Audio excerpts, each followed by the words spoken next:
நல்லா ஞாபகம் வச்சுக்கோங்க. இப்ப நீங்க என்கிட்ட வணங்குறீங்க, நல்ல தவம் பண்ணீங்கன்னா உங்களை நீங்களே வணங்குவீங்க. அதுதான் குரு வணக்கங்க. குரு வணக்கங்கிறது என்ன வணங்குறது இல்லை, உங்களை நீங்க வணங்குறது. நான் தவம் பண்ணி முடிச்சோடனே என் காலில் நான் வணங்குவேன். இதுதான் செயல். நீங்க என்னைக்கு உங்க காலில் நீங்க வணங்குறீங்களோ நீங்க மேம்பட்டு இருக்கீங்கன்னு அர்த்தம். அப்ப நீங்க செய்ய போற பணி எல்லாம் யூஸ்ஃபுல்லா இருக்காது, ரெகுலரா இருக்காது. எந்த அட்டவணையிலையும் யாராலையும் எந்த டிக்ஷனரியில கூட இருக்காது. இன்ன வரைக்கும் யோகியை பத்தி பயப்படுறதோ, யோகியை பத்தி புரிதல் இல்லாம இந்த உலகம் முழுக்க பேசுறதுக்கு என்னன்னா, அப்படி போக முடியாது, அந்த ரூட்ல போக முடியாது. அந்த பாதை ரொம்ப கடுமையான பாதை மட்டும் இல்ல, ரெகுலர் ஃபார்முலாவில் ஒரு யோகி இருக்க மாட்டான்.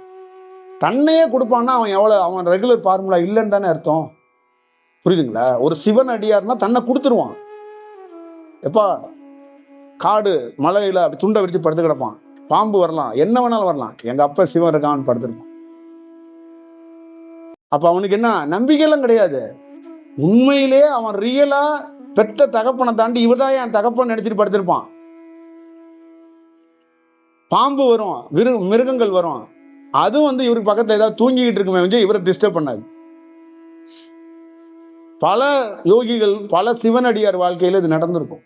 எத்தனை சதுரகிரிக்கோ எத்தனை வெள்ளையங்கிரிக்கோ போறவங்க எத்தனையோ நாகங்கள் இருக்கும். உண்மையான சிவனடியார் ஒருத்தன் கூட நாகத்தால் கடிச்சு செத்தான சரித்திரமே கிடையாது.